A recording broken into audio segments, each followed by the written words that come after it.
Alrighty, neurological system.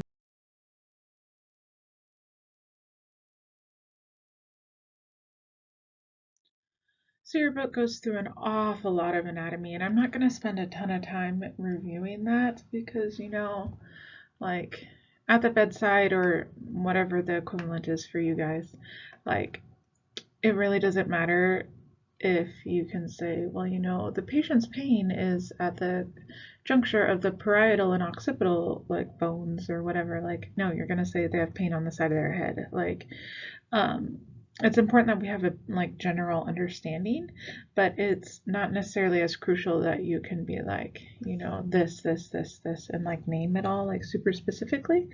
There's obviously some settings where that's not the case, but anyways, so we'll talk a little bit more about this later with the autonomic nervous system and parasympathetic versus sympathetic, and then just be aware that there's meninges on the brain, the outermost dura, and then the arachnoid membrane, and then the pia mater as well, and any of those can be inflamed. And then, so here's once again, if you need the refresher, these are kind of, the bones of the skull. Important to keep in mind, like, the styloid process and the zygomatic arch. And if you could see this picture from like head on, you'd see how kind of fragile those zygomatic arches are. Yeah. This is the cross section as well, and you can once again kind of take a look at the different anatomical parts. Here I want to highlight, if you look at I'm looking at this picture here, you can see once again like the epidural space and those cranial meninges.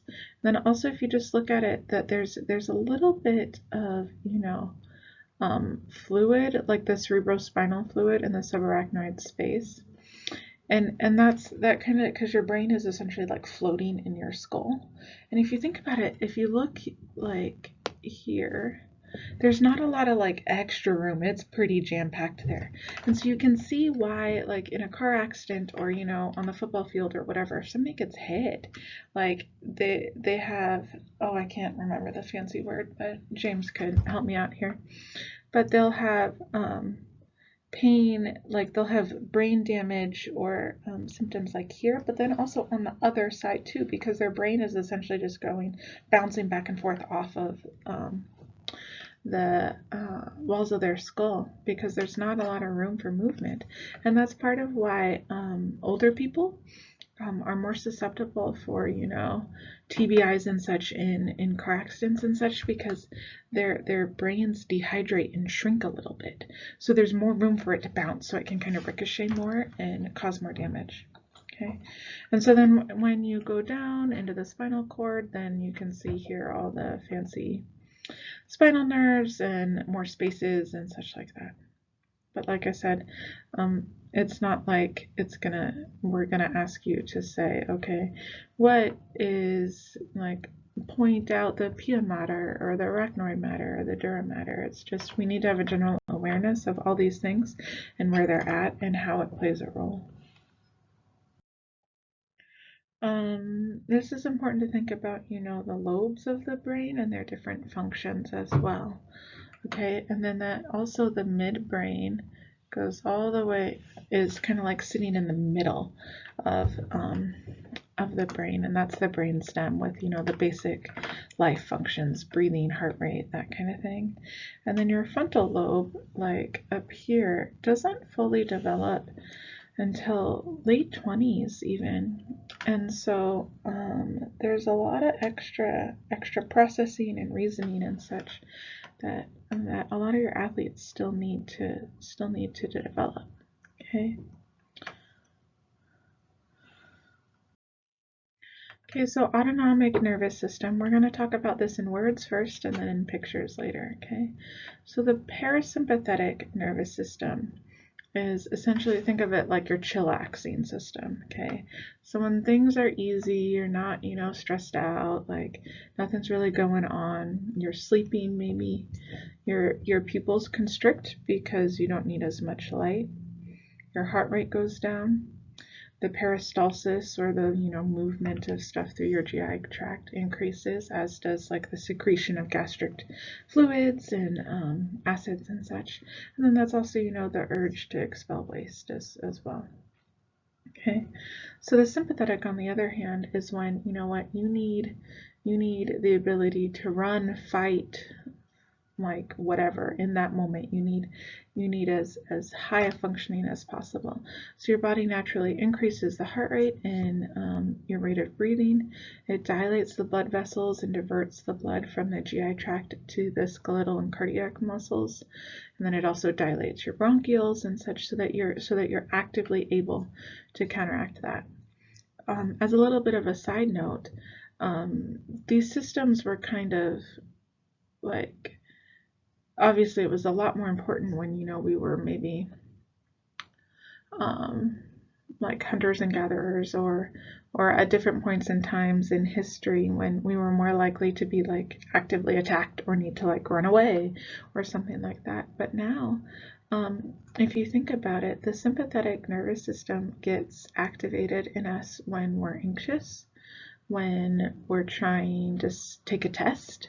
And so like when you think of those symptoms of like people with getting severe anxiety and such, they get palpitations and their whole body kind of hurts, and they breathe really fast and they hyperventilate, and it's because their body is always activating the sympathetic nervous system, because they perceive a threat, and the threat isn't something like it maybe used to be. So on that note, in pictures here, so parasympathetic, bear on the left, okay? Cuddly, warm, gonna lay down, gonna, digest some food, gonna take a nap, maybe, all's well. Versus sympathetic, bear on the right, growling, ready to eat you kind of thing. So you want to make sure that you have everything available to in order to avoid that or address that threat at that moment, okay? And that's also one reason why, if you think about it, people with like chronic anxiety and such, they also often have a lot of GI system problems, because there's often a lot of blood diverted away from their GI tract to their skeletal muscles. And I mean, I like bears, so there we go. Okay, some more anatomy. When you think of the cerebellum, think smoothing and coordinating our movements. So if somebody is, in the absence of, substances, if somebody's like gait is super off, or their movements are just really jerky, a lot of times that's a malfunction in the cerebellum. Think of the spinal cord as a highway up and down to transmit messages both to the brain and from the brain down to the body. The spinal nerves, I want you to think about how there's like the dorsal root and the ventral root, and how each part of that does something different, okay? And that's why if you hear about like people that are paralyzed, sometimes they still can feel pain, and because maybe the dorsal roots aren't completely affected, but the ventral roots were. And that's obviously, one of the harder situations, is it's like, I've lost all motor function, but boy, so these legs are useless motor wise, but they still can really hurt me. And so just keep in mind that pain, temperature, like the joint mechanoreceptors, they're on a different nerve track than the motor neurons. Okay, so if you were to see somebody with symptoms in both of those, then that would make you think of, a bigger, more widespread disease or illness, versus, if somebody was just struggling with like motor neurons or temperature gauging or something like that. This is just a picture of, the big like nerve branches off, like the brachial plexus and all of those big groupings, and where they come off of the spinal cord. And then this is a map of the dermatomes. I see this the most with shingles. That's a different topic for another day, but chickenpox reactivated in the spinal nerve, and you'll actually get like a rash specifically along a dermatome. Or I see it a lot in, back pain and such. And so if people have radiculopathy following a single dermatome, it can be easier to figure out what level their injury is at. And it's actually, as somebody who's kind of experienced this, it's actually pretty remarkable how specific this is. And people can often like map out on their leg, like I know that I could like specifically like, nope, not there, but this, like this toe, this finger, that kind of thing. It's pretty remarkable, because if you don't have a concept of this, it doesn't make a lot of logical sense why, like, for instance, this finger would hurt, but this one wouldn't. It just doesn't make sense.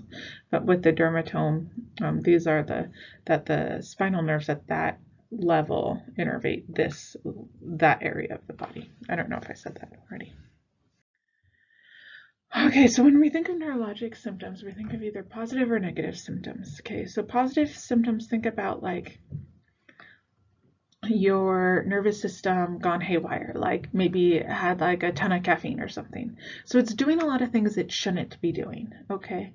Like, and it's overstimulating. So it's things like seizures, like your body is just like moving on its own, or movement disorders like tremors or spasms or tics, something that it's too activated, it's been turned on too much. Versus negative symptoms are, it's just not doing anything. It's like, taking a sleeping pill and is going to take a nap.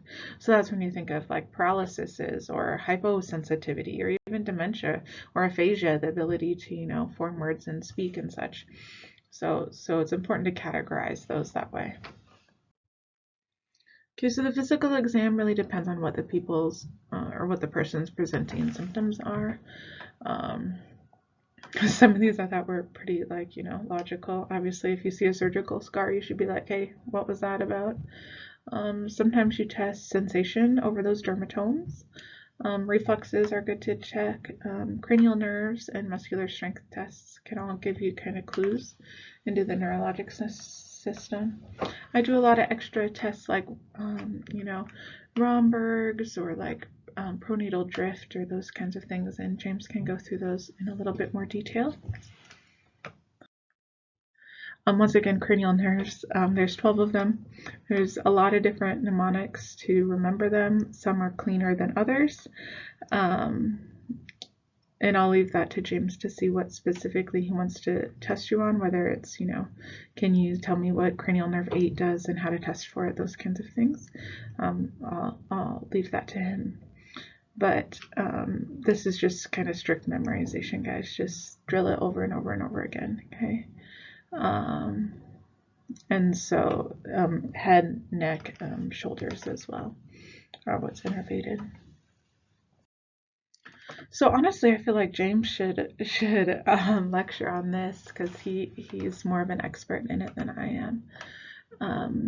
But sport-related concussion. So if you think about it, it's really a complex process, okay, induced by traumatic biomechanical forces, like we talked about, hockey or football, or people can get concussions in sports you wouldn't necessarily think about as contact, like volleyball, or there's just lots of different options for concussions, and it's caused by that, like we said, that direct blow to the head,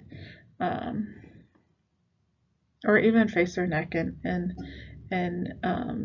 sometimes you can even have like a hit or something like lower in the body that causes that force to be kind of transmitted into the head. It typically results in that rapid onset of short-lived impairment of neurologic function that does resolve spontaneously. Okay, and it's important to remember that the symptoms reflect a functional disturbance, not necessarily a structural injury. So if I were to scan all these people, it's not like I would say I could see, oh, look at, like, they're now, unless they have something dramatic like a bleed, but that's like a different, an entirely different thing. But I wouldn't necessarily see anything different structurally, okay? And it's a graded set of clinical syndromes that may or may not involve loss of consciousness. Okay, you don't have to, lose consciousness to have a concussion. And typically there's kind of a sequential course, and those post-concussive symptoms and the headaches and such can really linger. Okay, and it's also important that our patients are getting true brain rest, and in today's day and age that really means like no cell phone use, no iPad use, like true brain rest. And I imagine James will go through this in a little bit more detail in lab this week, as this is kind of one of his things. Figure 1112 also has recommendations and patient instructions for post-concussion management. And then here are some times that you would have to refer to the emergency department immediately. Okay, so if somebody's neurological function is just deteriorating, or if their level of conscious is getting worse. Okay, so people in general, their like Glasgow Coma Scale should be, improving with time, not decreasing. Obviously, if anybody has a seizure, that's a pretty good time. If their respirations or their pulse are abnormal. Okay. And then you're going to check for pupil dilation, so unequal or unreactive or dilated pupils. And obviously, like if there's some other dramatic injury that would warrant it as well. Okay, so we'll talk a little bit about stroke. Think of it as, a lack of oxygen to the brain. And also, I want to highlight for a second, strokes don't just happen in old people. Okay. Like we talked about previously, oral contraceptives, birth control pills increase people's risk of clots. So they could develop, a blood clot as a stroke. So strokes can either be clots or bleeds. Okay, so you can have an aneurysm in the blood vessels in your brain, which is like an outpouching, where part of the artery wall is a little bit thinner, and with high blood pressure or stress, that aneurysm can blow, and then you have blood seeping into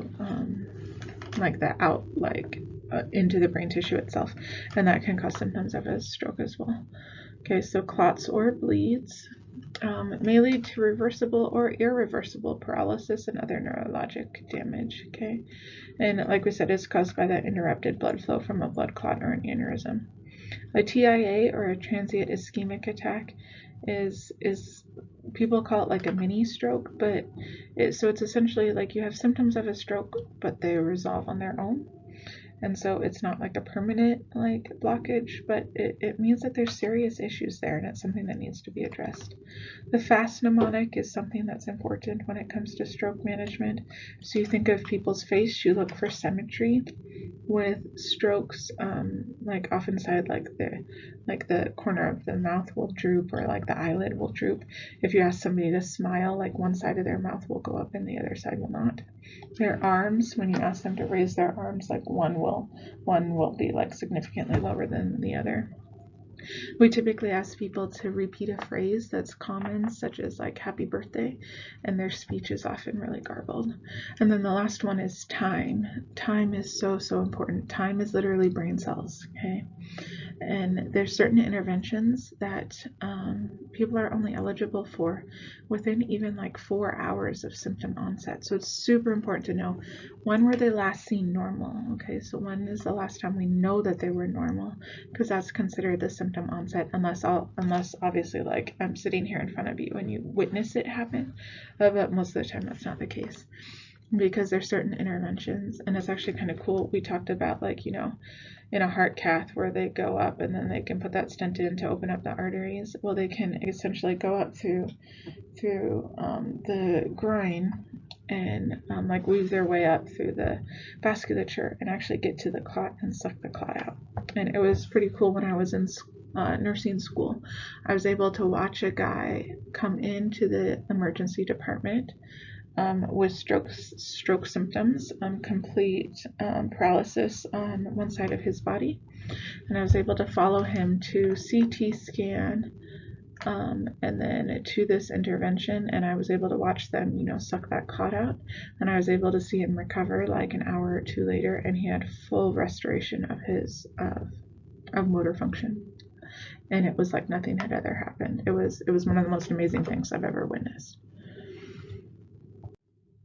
So Guillain-Barre, actually a pretty rare condition, less than like 20,000 cases per year in the US, but actually one of my colleagues when I was working in the hospital had Guillain-Barre, and it's a scary, scary thing if it does happen. It's acute diffuse demyelinating disorder of the spinal nerves and peripheral nerves. So if you remember back to your anatomy, nerves, they're wrapped in this myelin sheath, and the purpose of it is to let the electrical signal travel faster down the nerve, because if you remember, the impulse travels because there's a switch across the membrane of electrical atoms, right? So positive and negative charges switch, but that takes time, right? And so if it had to do that all the way down the nerve, that would take a lot longer. So the myelin sheath essentially acts as like, what's a good example? I don't know, I kind of think of it as like leapfrog. Okay, so say, this is a gross over exaggeration, but say like only every 2 inches of nerve does that chemical switch happen, and then it gets to leapfrog to the next section of myelin sheath, and then the next, and then the next, and then the next. So essentially what's happening with Guillain-Barre is that myelin sheath is disintegrating. Okay, and this is an autoimmune disorder, and it's severe, and it's rapidly progressive, and it's ascending paralysis. Okay, so oftentimes this is triggered by acute viral illness. My close friend that had it, it was after a flu shot. And so that's why when you get vaccines, they always ask if you have a history of Guillain-Barre. And so she got the flu shot, which caused her body to go into this autoimmune reaction. And she went from working as a nurse on the floor to paralyzed in about 4 days. And most people end up actually needing ventilated support. She did not, thankfully. And then she had to, at the age of 24, she had to relearn how to walk. And so obviously the recovery time of that is huge, and physical therapy and such as well.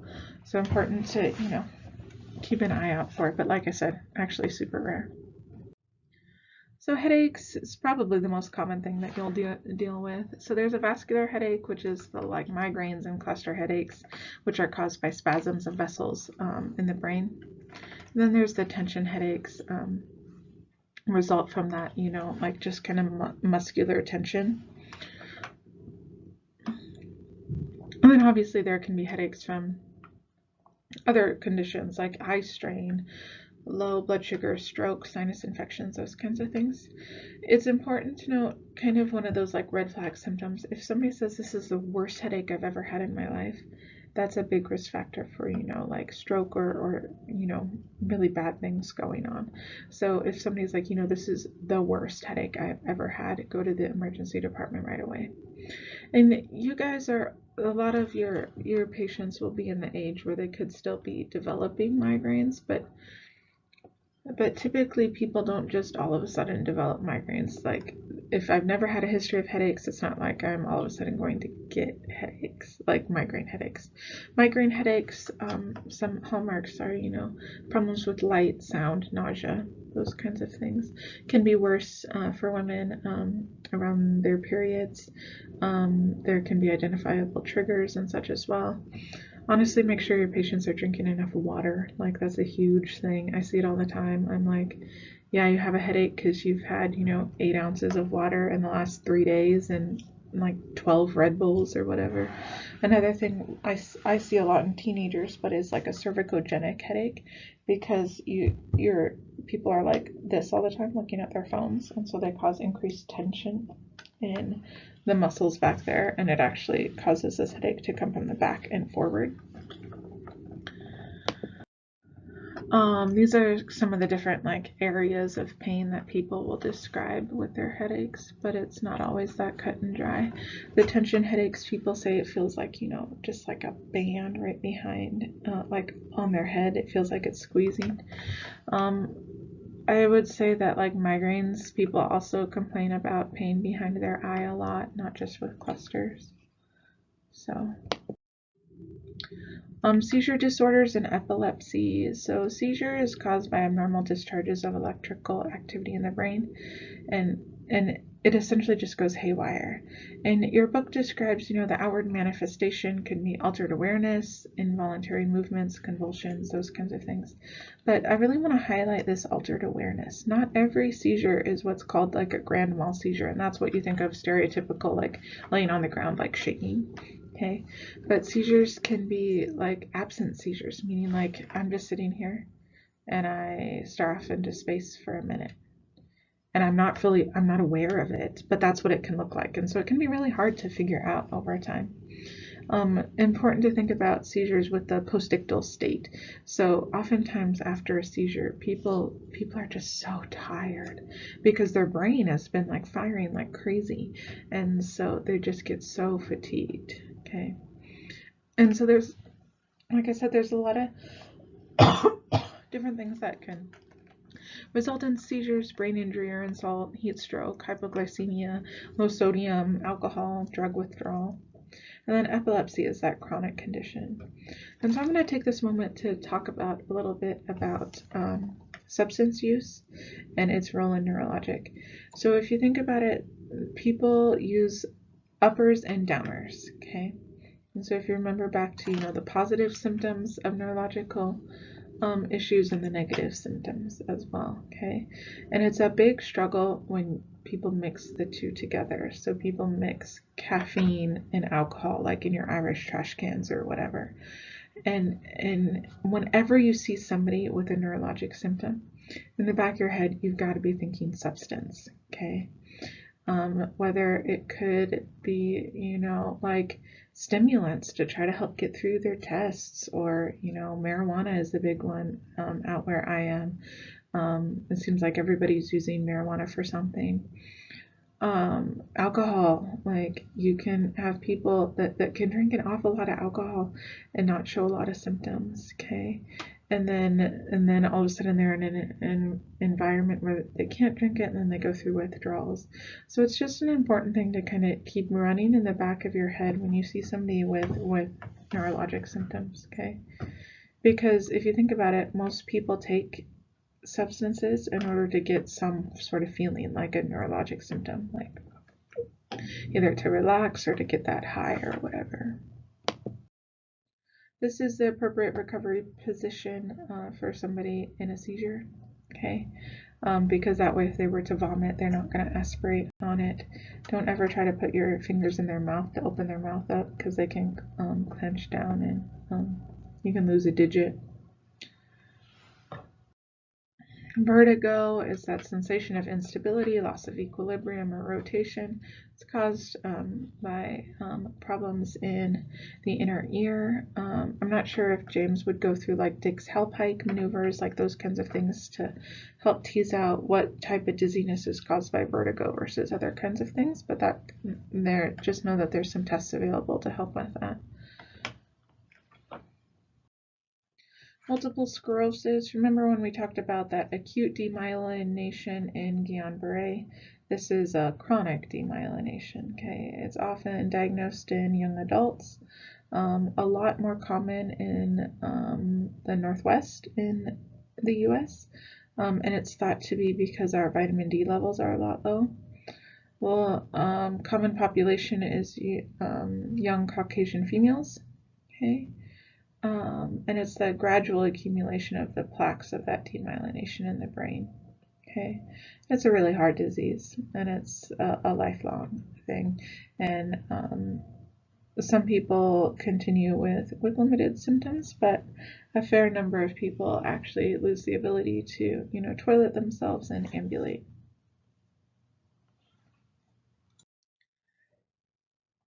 ALS, or Lou Gehrig's disease. Unfortunately, you remember the, ALS Ice Bucket Challenge. This is what we're talking about. Fatal progressive neurologic disease that slowly attacks the neurons responsible for voluntary muscle actions. And one of the things that's so hard about this is it doesn't affect the other senses or the person's cognition. So they just slowly lose all ability to move their own muscles, but they're completely aware. So it's a pretty awful, horrible disease. Upper versus lower motor neuron disorders, like obviously if somebody's reflexes are increased or decreased, and just kind of some general signs and symptoms there, but I wouldn't worry too much about it. Okay, so Bell's palsy. Remember when we were talking about stroke, we talked about that unilateral, like facial weakness or like drooping or whatever. Sometimes it can actually be Bell's palsy, which is a disorder of the facial nerve, which is cranial nerve 7. And it can be unilateral or bilateral facial weakness or paralysis, okay? It typically comes on really quickly, and then it can resolve on its own, but often we put people on steroids because it's pretty distressing, and it can affect all ages and both genders. It occurs more commonly in young people. And this is what it can look like, okay? And so one thing to keep in mind, one thing that isn't, always true, but can kind of help differentiate between Bell's palsy and stroke is Bell's palsy. They can't move their eyebrow, okay? And typically with stroke, it's more the lower part of the face. Complex regional pain syndrome is that overactivity of the sympathetic nervous system. And sometimes we don't necessarily know what caused it. Sometimes it can be a minor injury with trauma. Type 1 is typically where soft tissue is damaged, crushed or immobilized. And type 2 is one of the newer terms for, a documented injury to a nerve. Okay. I added a slide so that I would know when it was over. And so I thought that this was really funny that, we all have such a dominant hand that knows how to do everything. And then the other one, like you try to hold a pencil and it seems like crazy. So it's really, our neurologic system is actually pretty remarkable in how adaptable it can be and how much you can bounce back from and such. But like I said, it's important to kind of keep in mind all of the different systems together and perform those good, thorough assessments that we've been talking about throughout, and taking that history, and when in doubt, refer out.